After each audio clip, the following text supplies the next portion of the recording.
Great. Thanks, Simon. Well, thanks for the opportunity as well to present this little webinar on ventilation. Continuing the theme, as you said, I'm not a building services engineer or ventilation engineer. I thought we'd better make that clear from the word go. But I do have a good awareness, I think, of the various ventilation systems available in the market, the best ways of doing it, and things to think through, I suppose.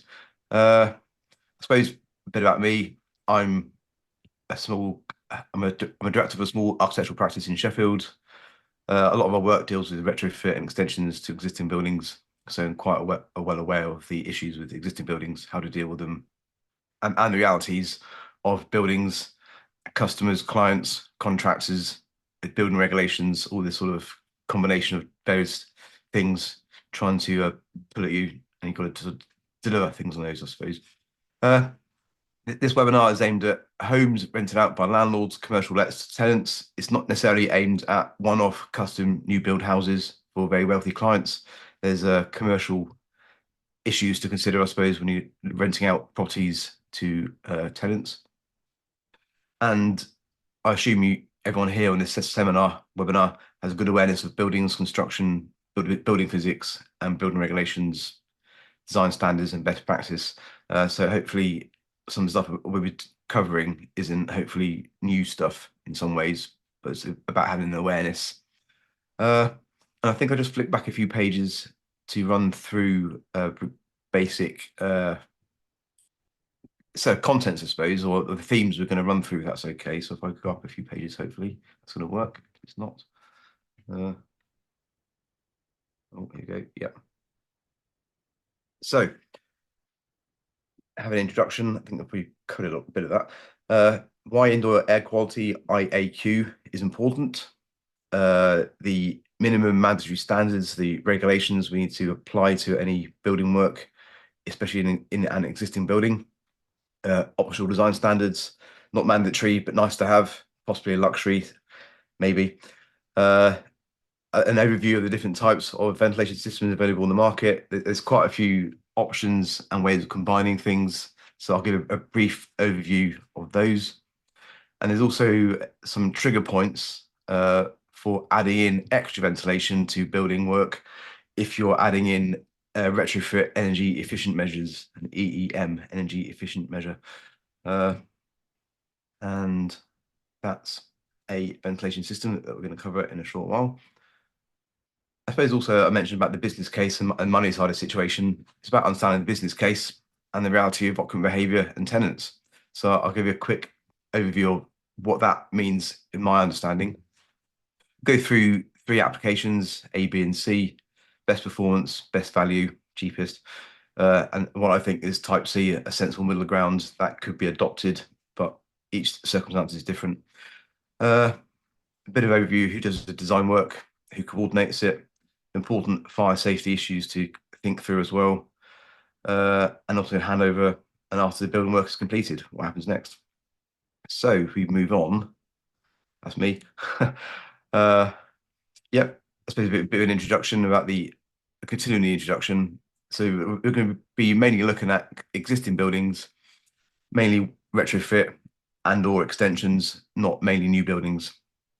It's just intended to be a quick overview, a quick snapshot of various things to think through, consider, to look at, a collection of concise top tips that you can expand on in the future with further research and investigation. I think this presentation should be available after the webinar is finished, so you could use it for future reference if you want to as a PDF. Should also have 1 or 2 case studies along the way we can look at briefly.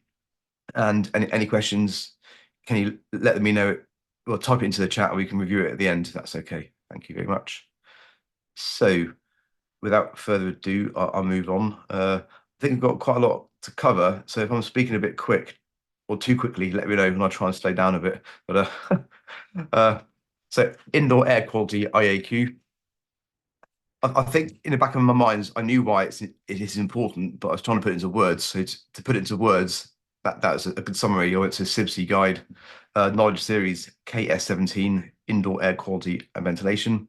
So IAQ, as a lot of us probably know, is essential to ensure the health and safety and comfort of the occupants of a building, you, me, people we may rent out to if we're a landlord. Uh, Good IAQ may be defined as air with no known contaminants at harmful concentrations. Contaminants or pollutants include gaseous pollutants such as carbon dioxide produced by us and from combustion appliances, uh, boilers, ovens, cookers, VOCs, volatile organic compounds.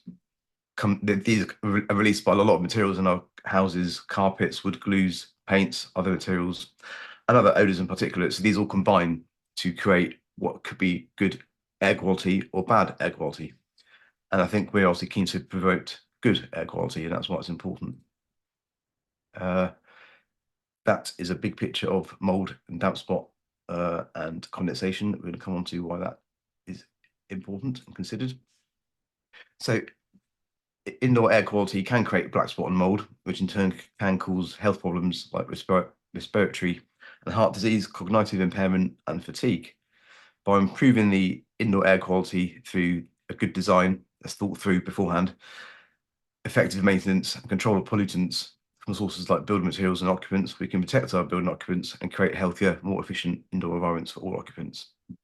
I'm sure we're all aware of the ABAB's law, the situation of that poor child a few years ago. Uh, and that's now been put in law, I think. So it was going to be put in law. So it's termed as the Hazards in Social Housing Prescribed Requirements England Regulations 2025. And that link should be active if you want to do more reading up on it at a later date.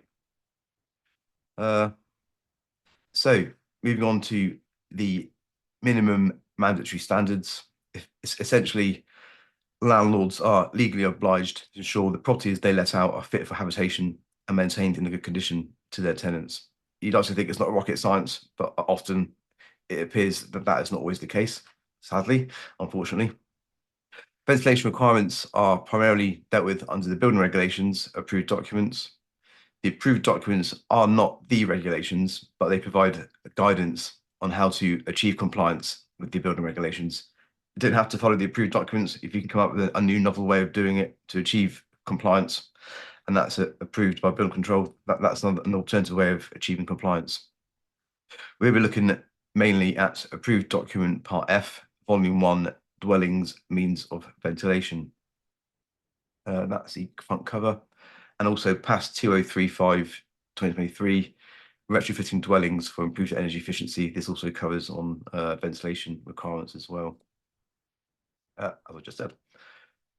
Past is worth pointing out though, past 2035, it's for publicly funded work only, things like social housing, council housing, not private homes, but it's a good practice to complete or to think through designing and build. The Part F and past 2035, they overlap with approved document Part B, fire safety, Part L, conservation of fuel and power, Part J, adequate air for combustion appliances, boilers, wood burning stoves, that sort of things.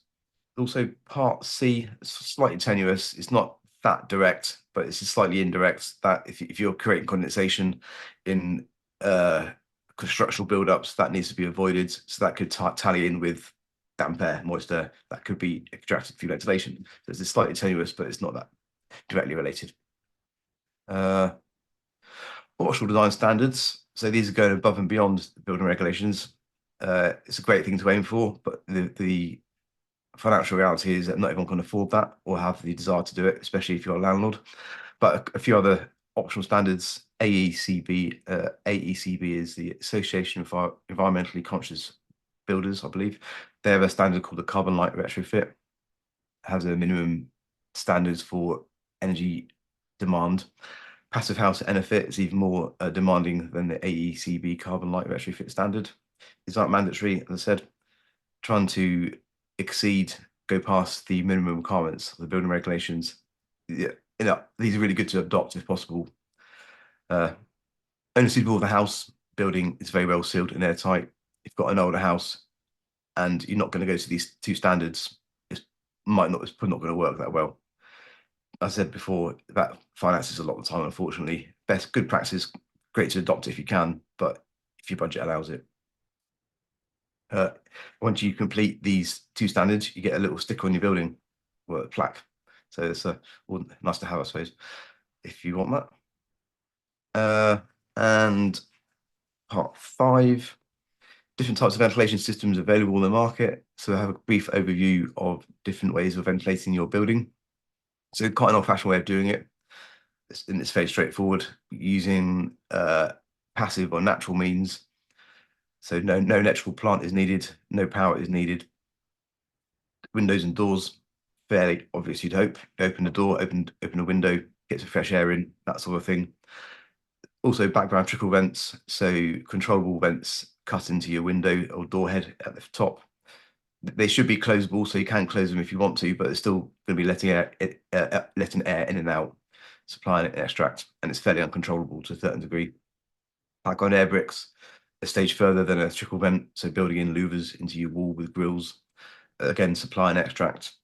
And generally a poorly sealed house, it's not very airtight, it's leaky, it's had lots of drafts around the edges of windows and doors, around the edges of plasterwork, bricks, blocks, they're never airtight. So that'd be natural supply and extracts through poor quality of airtightness, and that would be infiltration, I suppose. And moving on to electrically powered ventilation systems. So these are fanned or active systems, mechanical ventilation, for example. You have a PIV, positive input ventilation. So you have a fan usually in a loft, sucking in fresh filtered air from the outside. That's through a pipe, through the roof perhaps. And then it distributes it through the rest of the house at a central point, often the landing because it's in the loft. And that is a output vent in the ceiling, and it's just pushing out air into the house. It's uncontrolled, but it is definitely pushing out fresh air into the house. It creates positive pressure, and that means that the contaminated stale air is pushed out of the house through natural leakage points, such as gaps around doors and windows, through natural infiltration. Supply only, and you need to have a poorly sealed house that has a lot of infiltration issues. So you're kind of using the poorly performing house to ventilate it in a way. Intermittent mechanical ventilation. So historically, this would be a single room extractor fan in your bathroom or your kitchen above your hob in your bathroom that could be turned on by a light switch or be a humidity detector. An internal when needed on demand generally, and that's only sucking out the stale air. And that's a typical mechanical ventilation system. That's a slightly advanced one. It's a decentralized one. We'll come on to that in a moment. But you can see there, you can get in fresh air through the windows, the blue lines, and stale air is being sucked out of the building in single points through the walls or through the roof. We'll come on to that in just a moment in a bit more detail. So decentralized continuous mechanical ventilation, DMEV, single room extractor fans. Going back to that picture we just saw a moment ago, bathrooms, kitchens. These are continuously running in the background. They're on 24/7, as opposed to the intermittent fans, which are on for about 20 minutes, if you're lucky, during the time of occupation of the bathroom or the kitchen, perhaps.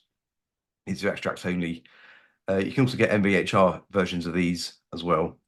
If I go back one page, actually, so yeah, I think that's a decentralized version. So decentralized means there's no central bit of kit. Each room has its own duct sucking out or supplying fresh air and getting rid of the stale air. Then we go on to MEV, whole house centralized continuous mechanical ventilation. It's an advance of the DMEV. So you've got a multi-room extractor fan, a centralized bigger bit of kit, a bit of plant that's located in the loft or in a cupboard, and that's sucking out contaminated air, ducted to individual rooms. It's on 24/7, mainly bathrooms and kitchens, continuously running in the background, extracts only. And these sometimes need advanced controls and sensors. It can be ducted or unducted through wall vents, supply and extract. The next picture should be the centralized MEV, I think. So that's the image of the centralized. It's got a box in the loft. That's the fan unit that's sucking all the air. So that's sucking air out in ducts from various rooms. Then having a centralized extract that goes through a roof usually. But it's still relying on fresh air coming in through windows and infiltration areas. There's also a slight tweak to MEV. It's called demand controlled ventilation, DCV. So it's a bit more advanced in that ventilation provision is automatically changes depending on the exact room requirements, how occupied they are, how unoccupied they are. So an empty room, the supply net extract is reduced. There's less need to supply fresh air and suck out contaminated air. If the room gets more occupied, two or three people in it, or could be a crowd of people, then the extractor fan kicks in and it starts to increase the airflow rates and sucks out more contaminated air, and also can supply air as well sometimes, or wall vents open perhaps. These need advanced controls and sensors, probably linked to a BMS, and they can be ducted or unducted through independent wall vents, supply and extract together. And VAV, similar to DCV, it's a variable air volume, but a simpler system with less advanced controls. The ventilation provision is just ramped up or down on a timer, a bit like a thermostat for a heater, I suppose. You might just turn it on at a certain time to be sucking out more air, and turn it off at a certain time to be sucking out less air. And of course, be adapted to suit temperatures and air quality. A lot simpler, and again, can be ducted or unducted.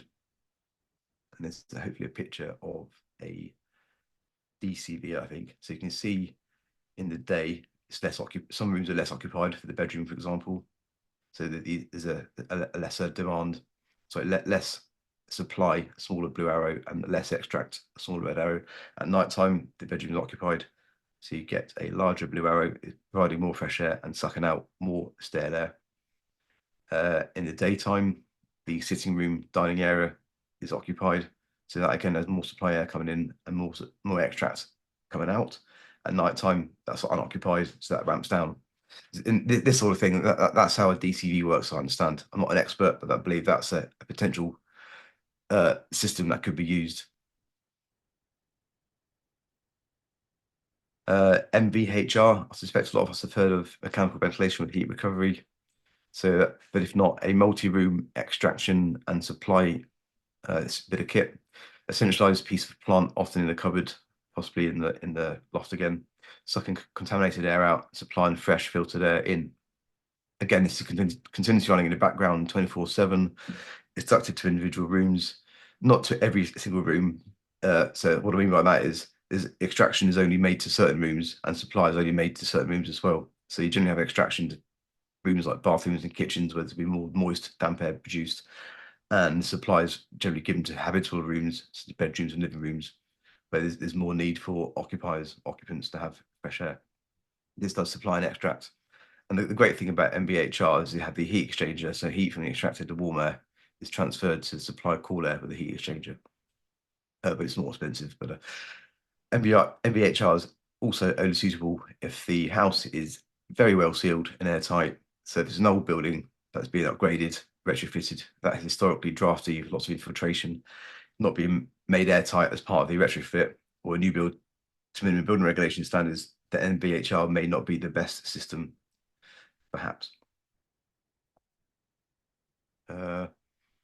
And moving on now to trigger points and categories for additional ventilation measures resulting from a retrofit, energy efficiency measures, or upgrades. So yeah, EEM is an energy efficiency measure. That's a retrofit upgrade to an old drafty building, for example, such as installing internal wall insulation. Could be replacing more than 30% of the total existing doors and windows. Could be sealing and or insulating the suspended ground floor, etc., etc. There's a whole host of various measures you can do to increase or improve the energy efficiency of the building, as I know you're aware about. The problem with the EEM is that it is likely to reduce the historic air leakage or the infiltration. Ventilations can sometimes need to be added back in.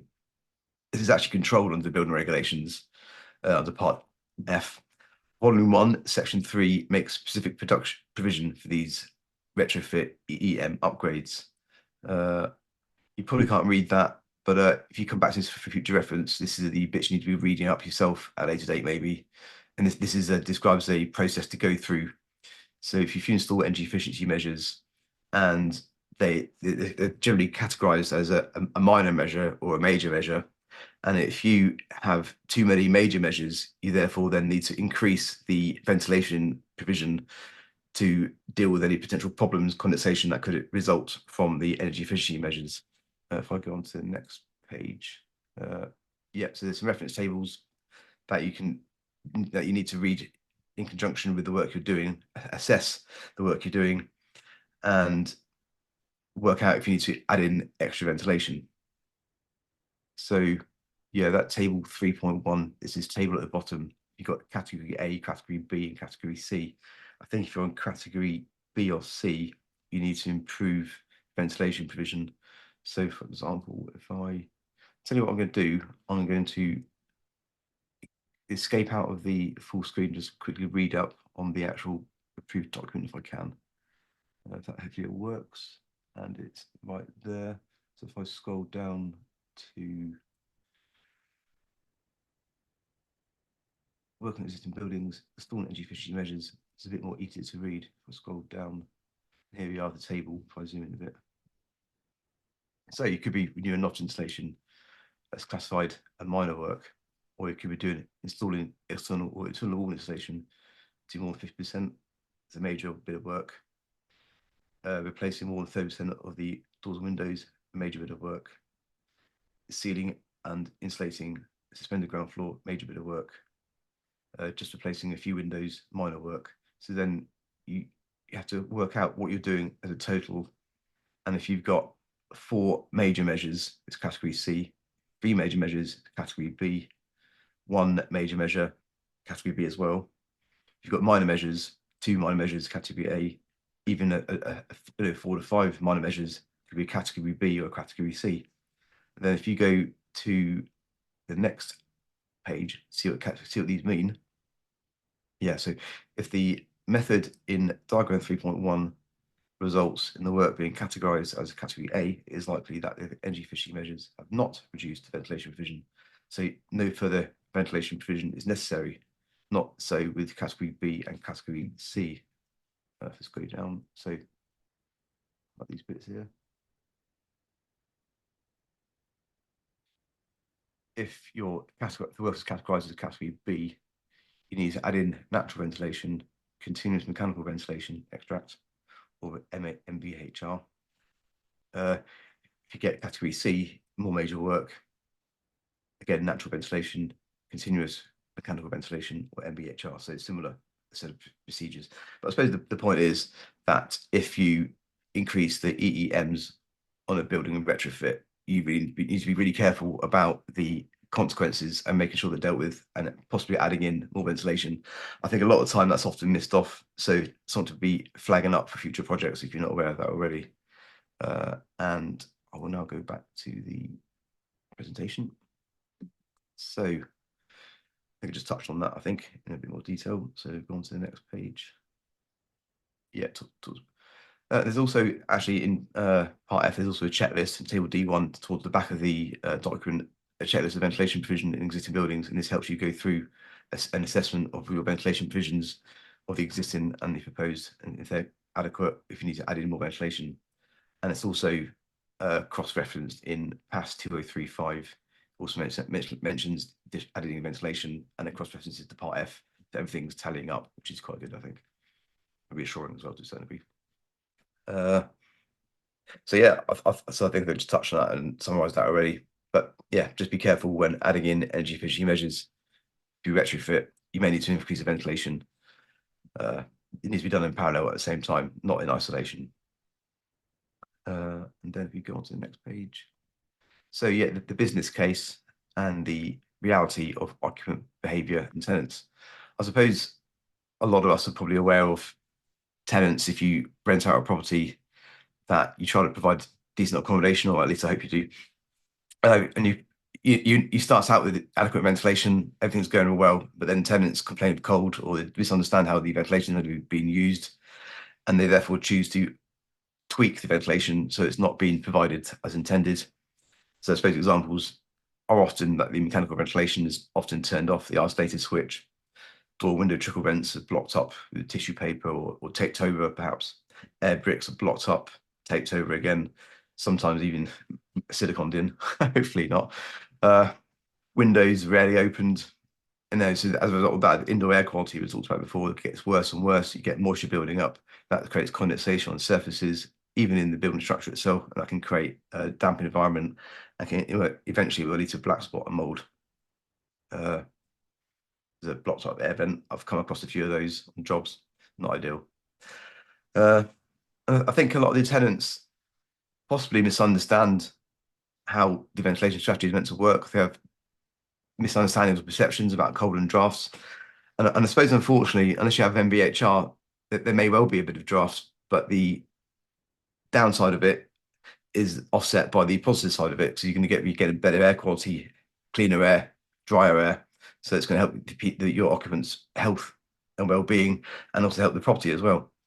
So sometimes the tenants might not just have been informed or trained, told about the importance of ventilation and how the ventilation systems are meant to work and operate. They may just not know. And as I said before, can lead to damp, humid environments, poor IAQ. And then when black spot happens, the tenants start to complain to you, the landlord, perhaps, the poor quality accommodation. There's a tension between minimum landlord provision versus good practice versus capital cost versus tenants' behaviour, understanding the benefits of ventilation. I do recognise that. It's not easy. And so we'll run through now a few applications of those ventilation systems I talked about just a moment ago. So best performance scenario in an ideal world, everyone's got lots of money and tenants are going to wreck your property, then MVHR could be considered. Usually, I would have said recommend it as part of a passive house benefit, a carbon light retrofit project. It's more expensive and disruptive, be a lot of ductwork tracing around the property. You need to find out where you're going to put your inputs and outputs vents. Usually part of a deep retrofit, and the building needs to be well sealed, made very airtight. I said before, there's going to be some plant and equipment needs to be located and sourced. These can be made difficult to deactivate, so the isolated switches could be hidden away in locked cupboards, perhaps. There's also extra capital cost, longer construction program, timescales, regular maintenance, filter changes. You, the landlord, would probably have to be reliable and responsible for doing that as part of your annual maintenance, going to change your filters over a few months, in fact. I think, unfortunately, not many landlords may want to go to that extra hassle and expense to do that sort of work. I totally recognise that. But if you really want to, I'd recommend doing the MVHR. That's a brief diagrammatic of MVHR. So got a bit of kit in, say, a roof space, loft space, sucking in fresh filtered air and pumping out orange. That's your fresh air supply, and sucking out the red air from your bathrooms and kitchens, and that goes back out through the roof again, and it extracts it and exchanges the heat as it is provided to the rest of the house. Application type B, the best value scenario, the cheapest way of doing it. Use old-fashioned windows, doors, and trickle vents, plus intermittent mechanical ventilation, extract fans. Probably the cheapest and most disruptive. I think it's quite an old-fashioned system, probably dated from the 70s or 80s, perhaps. Not as efficient as more modern alternatives, and it's suitable for less airtight homes. Easy system to deactivate. The tenant could just turn off a switch at the top of the bathroom door or something. If deactivated, as I pointed out before, it can sometimes lead to poor indoor air quality and damp indoor environments. Plant electrical equipment not really needed apart from a fan through a wall. That's just an inline fan. It's a regular bit of kit, so it's very straightforward. And it's low maintenance.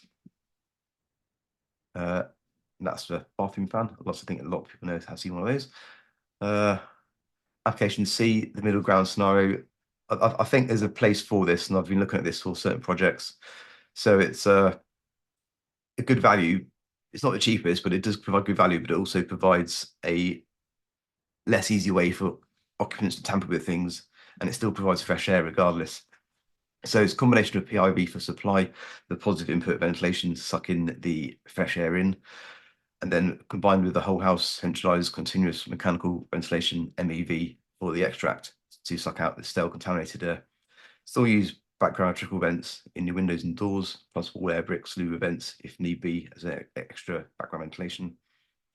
I think it's a sensible, cost-effective approach. It's a middle ground. It's cheaper than MVHR. It's more expensive than trickle vents and intermittent extract fans, but it does mean that you're going to be getting fresh air supplied and stale air sucked out. It's on 24/7.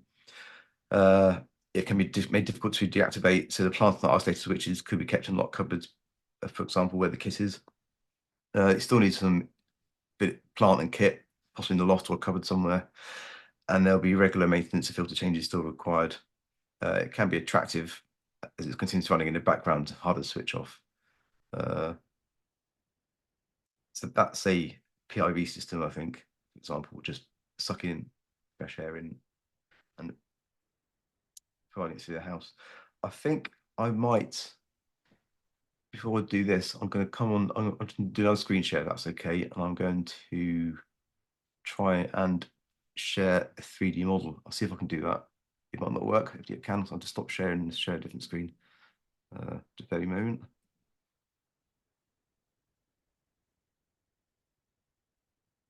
Hopefully that's working. You can see a 3D model there.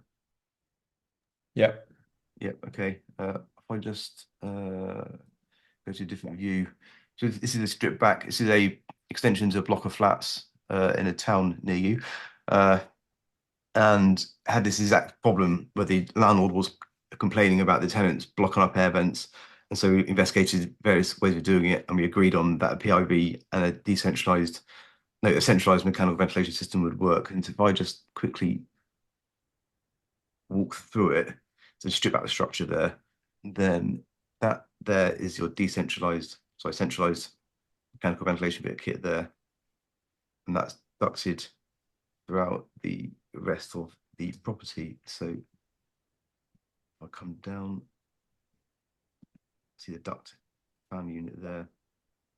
There, supplying. So you see it isolated. You've got a multi-room fan system. So it's two bathrooms, two shower rooms. Then we also got a PIV system sucking fresh air through the roof space there. So that's the supply air, and that's the extract air running 24/7. And we had the isolated switches provided in locked cupboards, so make it less chance of being tampered with. And we have background ventilation through trickle vents, and also air bricks, louvers in the walls that were harder to tamper with, I think, as well. That's a little case study that has nearly happened. Yeah, some more ventilation ductwork. So I'll stop sharing that one and go back to the PDF.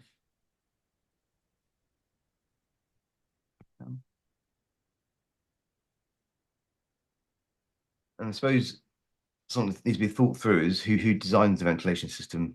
For example, these systems I talked about, especially MVHR or a MEV system, who designs it, and also who coordinates it. Should it be coordinated? I think it should. I think ventilation design needs to be done properly with the proper room volumes and air change rates, measured and calculated, specific to that particular project circumstances. It could be completed by a supplier manufacturer of ventilation systems, usually free of charge. It could be completed by an independent building services engineer or ventilation engineer, but the client then needs to pay another consultant set of fees. My personal opinion is I suggest an independent engineer is employed, pay an extra set of fees to complete the ventilation design, get a much better end result. The ventilation design should be well suited to your particular project. And I think sometimes with the supply manufacturer, may have good intentions, but I think there's probably not enough independent incentive. They may over-design the system, may increase costs, maybe just a poorly designed system may not be actually effective or efficient. So I think there's a few things to consider there. Again, that's a little model that showed you that already. And I think paying a good engineer, it should save costs. It should ensure, like I said, the most efficient system is designed. So the fees are worth paying, I think. Who coordinates it? The coordination of the ductwork, where the kit goes, where the access is created, how it can be maintained safely as well. That's the CDM regulations, I suppose. I think that should be completed by the architects or architectural technologists, somebody like myself or yourself, perhaps, at the design stage before the project is fully priced up and shown the drawings. So that ideally needs to be done probably stage 3 at the latest, or stage 4 at latest. I'd like to be a bit back and forwards while you tweak the design and coordinate, maybe change the ductwork and make sure the inlets and outlets are positioned in the right place, and make sure that the plant equipment can be positioned in the right place. Again, as I said before, as I've shown you, I suppose ideally model up in 3D for clash detection. I know not everyone does that, but if you can, I think it can help. Coordination should be completed by the on-site. Sorry, coordination could be completed by the on-site project manager, but if it's done on site, it could be too late then to catch any clashes or to accommodate any changes that need to be done. And that could be done earlier, I think, and that might affect then work already done on site, might be watered work, or it could affect timescales. It takes a bit longer to get something sorted out. And the systems also need to be tested and commissioned by professional ventilation engineer. And if you're buying it from a supplier, they may not be able to do that. So I think if the same engineer can design it and commission it, that'd be ideal, I think. Or possibly the having a professional installer could also commission it as well, I think. Uh, Moving on to fire safety. Uh, so yeah, there are a few considerations here. I think, as we're all aware, fire safety is probably a hot topic at the moment for a lot of people for lots of the right reasons, I think. But in the event of a fire, a PIB system is pushing fresh air in, could actually push smoke away from the smoke detectors. So enhanced levels fire detection systems should be installed, which means extra cost. So there's something to consider, perhaps. You could have more, you could have increased smoke detectors in all the rooms. That's probably another way of doing it, I suppose. But again, more smoke detectors, more cost. Not a massive amount, but something to be considered about. Ducts that pass through fire compartments need to be have intermittent fire collars or fire dampers that close or block the ducts in the event of a fire. So fire smoke can't be transferred through the duct for set periods of time, 30 minutes, 60 minutes. That's a fairly straightforward and regular thing, but you need to make sure that's considered, priced, I suppose, and built. And again, perimeter ducts pass through fire compartments need to be sealed, fire stopped. Again, a fairly standard detail. And this is actually a duct built on a listed building near Sheffield Cathedral. Is a extract duct MEV into basement conversion for a charity, and it ended up discharging out onto a fire escape route. So this passageway is actually a fire escape route, and the first iteration of design had the pipe stopping about 900 millimeter floor above the slab level, but that wasn't acceptable because it's if then any smoke in the basement, it'd come out the duct and discharge onto the fire escape route and then block the fire escape routes and could have started affecting the people trying to escape in evacuate the building. So that's to make the duct full height go all the way up to eaves level, and that created all sorts of problems. But I learned a lesson there. So that basically, if you have a extract duct, do not have it discharging over a fire escape route. That's a big no-no. Proximity of also neighbours and boundaries, notional boundaries may mean air bricks or ventilation louvers in the walls of roof need to be intermittent fire rated to prevent fire or smoke passing it over to the neighbour's building, transfer fire that way. And also, just moving quickly on, because I know time is moving on, Oh, okay. post occupancy evaluation. Once a building's built, your tenants have moved in. That's not quite the end. You'd like to think it is. It probably has been in the past, but it shouldn't be really. You need to ensure you have the building manager, that could be you, it could be the owner, your manager, who you might employ, agent, are trained how to use ventilation and other systems correctly for optimum performance, have maintenance schedules, make sure they're maintained and cleaned. And you also need to train the occupants, the tenants, especially when new ones come in. Because I suppose over the course of a year, you could have a few tenants. You therefore need to educate each set of tenants, and also suggest to have an instruction manual left in the house so they can read up on it in their own time. Hopefully, you are all completing post occupancy evaluation. I'm sure we are. Something I need to work on myself. I'm not doing enough. I need to do more. But also, once the project is finished, you need to assess if the ventilation system is working as intended. If it's not, make some adjustments. This is obviously a very happy set of tenants going through the POE questionnaire. They're very happy, obviously. Stock photo. I just said a moment ago, you can't leave it. Everything's going okay. Yes, you need to record and assess the client and the end users satisfaction with the project and to make sure they're on board. And as just pointed out a moment ago, if it's been not working as intended or being tampered with, then you got opportunity to make adjustments, hopefully. And this is also inform future projects. So we're learning from what works well, what may not work well in the past to make sure future projects are done better. And I think that's it. So I hope that's been of some use to you. Of course. Thank you Any very much. questions? Fire away. No, thank you. Just before I pick up on Alex's question, sort of from a practical point of view and looking at the middle ground solution, with the example that you showed, is there what was a ballpark figure of those costs? Yeah, that's a good question, actually. I could call up the quote, but I'm not going to. But from memory, I think the supply only wasn't particularly expensive. It's probably about, I think about £2,000 to £3,000. I think that's the Mhm. supply. The installation, so you could add an extra, again, double that maybe. So probably talking about like £3,000 to £4,000, I'd have said, for a small block of flats, which is not too bad, I don't think. No, If not no. prohibitive. And then could those works be undertaken while tenants are in situ? Uh, they could, in theory. I wouldn't recommend it because it'd be quite disruptive if you're putting ductwork in. Yeah, I think that's more aimed at if you're doing a retrofit and the building's unoccupied and vacant, I suppose. That'd be ideal. But in theory, you probably could do.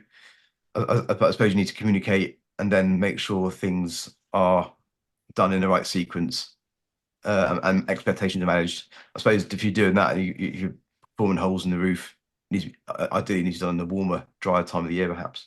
I yeah, would have thought. yeah. And I suppose and sort of taking in your presentation. I mean, at the moment, landlords, I suppose so there's a duty, as you said right at the start of the presentation, they have to ensure that there's a decent air quality within their houses and the rental properties. But I suppose they're focusing on and they probably traditionally have leaky homes. So, Yeah, like you're saying, ironically, that serves a purpose in as much as it's a natural way of ensuring that there's ventilation. But with the EPC improvements that are required, you're yeah, going to have like this double whammy where landlords are going to be expected and required to upgrade from a fabric perspective and an yeah. energy performance, which is then they're probably not even aware of the knock-on effect of that, which is going to No, lead to the air quality and the need for increased increased ventilation. So it's yeah, that's right. So I think is it going to go up to EPC-D for new properties of landlords? the, Not yet. I think it's soon, isn't it? I think so. If you go the into it'll be C EPC-D, going forward. So yeah, I yeah, mean, it was interesting to see how what the landlords they need to be prepared to for all of these measures and work out what the best way forward is for them as well because yeah, any ventilation improvements are going to require, well, probably the basic method is not going to be sufficient enough, is it? They're going to have to at no, least, no, you might have to add in extra. yeah, Yeah, like yeah. the So it could even be like air bricks or louvers, of VIP course, if you or go what for have a you. passive way of doing it. Yeah, Yeah, cool. which isn't Alex ideal for asked, most. sorry, Nathan. Alex asked a question. He says, how do you prevent PIV and an extract system from short circuiting from landing to extracts and not extracting air from bedrooms? So you say that again. So it's short Unless you want to circuiting have, it's from. probably easier if you look at the chat. Sorry, because I said that quite Hang on, I'll quickly. try and call up actually. Or Alex, did you want to come off mute and chat with Nathan? Yeah, can you hear me on now? I'm just Yeah, I can trying hear to you. sort of. So the question is, if you have a positive input ventilation, we assume Yeah, it's going to bring air in onto the landing, yeah, and your extract fans are going to be sucking air out of your kitchens and bathrooms. So there will then be no route through the bedrooms to the extract fans. Whereas if you didn't have that positive input ventilation, the extract route would be through the trickle vents, through your bedrooms, under the doors, and out through the fans. So you're going to get short circuit by putting that positive input ventilation in. yes. I suppose the MBV kit is only actually supplied to bathrooms and sort of wet areas, not to the whole house. So hopefully the other rooms will still be using trickle vents and infiltration, I suppose. But the positive input is going to be coming in through the landing, isn't it? Yes, not always. It usually is. Yeah, I mean, it can get So, warm. but the It thing can is, get the warm air will out. then take the path of least resistance, so it'll short circuit from that to the extract fans, and it won't because the draw through the trickle vents will always be far less. So you'll get dead spots. Well, my Yeah, point is, you don't need that positive input ventilation. The best system is you'd have a constant extract variable rate system, whether that's centralized or decentralized, and then trickle vents is your kind of midpoint system. I mean, I think I've used PIV and it has worked okay. I do appreciate and recognise it's not But perfect. then do you monitor in the bedrooms Yeah, to see what the rates, the VOCs are in the bedrooms after as post-occupancy analysis? yeah, but that'd be better if you could do that. If you want to get the effort of measuring the full Because energy. otherwise it's a punt, isn't it? That it's okay. Yeah, I mean, I think it's unless it's probably calculated and monitored. Yes, I think like I said, it's probably a middle ground. It's not perfect, it's not flawless, but I think it can work. But my point is that sort of the middle ground doesn't need the positive input ventilation. It just works through drawing through the trickle vents and out through the constant Well, I extract. think the issue is that the trickle vents don't always work as effectively as they could do. And, and I think the idea is there's not enough fresh air movement, I don't think. Yeah. Okay. So you're purely doing that to basically bypass tenants Yeah, blocking up. I suppose to beef up the natural ventilation, I suppose. I suppose it's beefing up and providing more ventilation than would be there ordinarily, I suppose. Yeah. Okay. Now it's interesting. Thanks a lot. Thanks. And then you mentioned about how the tenants obviously just try and, or they'll either, well, they don't tend to open windows or they'll block the air, they'll block Yeah. air bricks, etc. When it comes to something like the PIV and the MEV, is it, I mean, how noisy is it? Is that why they're turning, is that why you're locking the switches away just because it's so there's an element of noise pollution? I think for the older fans, they were probably quite noisy. The newer fans are a lot less noisy. The acoustic levels are very, very low. So I think the phrase is whisper quiet. So Yeah. a lot of the time, because they're on 24/7, you hardly ever notice they're there. Yeah. It's a lot better nowadays. Yeah, yeah. And then from your perspective, I mean, how many, I mean, obviously you said the ideal scenario of people going down the MVHR route is probably minimal just because of the retrofit fabric works that need to be done Yeah. and then adding in the MVHR. Where can landlords, I mean, they'll turn to people like you then presumably where you can recommend and design the works. Yeah, I mean, with MHR, I could help coordinate. So I need to enlist a professional ventilation engineer or specialist to help with that. But yeah, that can be done if they really wanted to. Yeah, so I think it shouldn't be done in isolation. It needs to be done as a holistic Yeah. range of retrofit measures. So the MBHR would be one part of that. Insulation would be another part. Air tightness would be another part of that. It's a whole range of the things to consider and assess, I suppose. Yeah, cool. Okay. I don't know whether anyone else has any questions, but we covered a hell of a lot there. I'll upload the presentation and the links to Part F, etc., from all of the resources that you shared. I mean, do you have any common frustrations, objections, questions that landlords ask you that you haven't sort of mentioned or I think a lot of the time it's about cost. They want the most effect, but don't want to pay out as much, I suppose. yeah. But that's the same as any commercial Well, exactly. enterprise. Yeah, that's nothing new, I suppose. I think sometimes it's just also a lack of awareness of, like, going through the energy efficiency measures trigger points. A lot of people don't think about that a lot of the time. I think if I add some insulated plasterboard to my wall and do some internal wall installation, insulate the floor and the roof, it's going to be so much better. And it is from the thermal perspective, but you get into thinking about condensation issues and damp air. Yeah. So I suppose it's a lack of understanding of building physics and how buildings operate when you start changing them or upgrading them. I suppose it's going through that process and educating people of the unintended consequences that can happen, I suppose. Yeah. And the importance of looking at, like you say, holistically and all in one go as Yeah.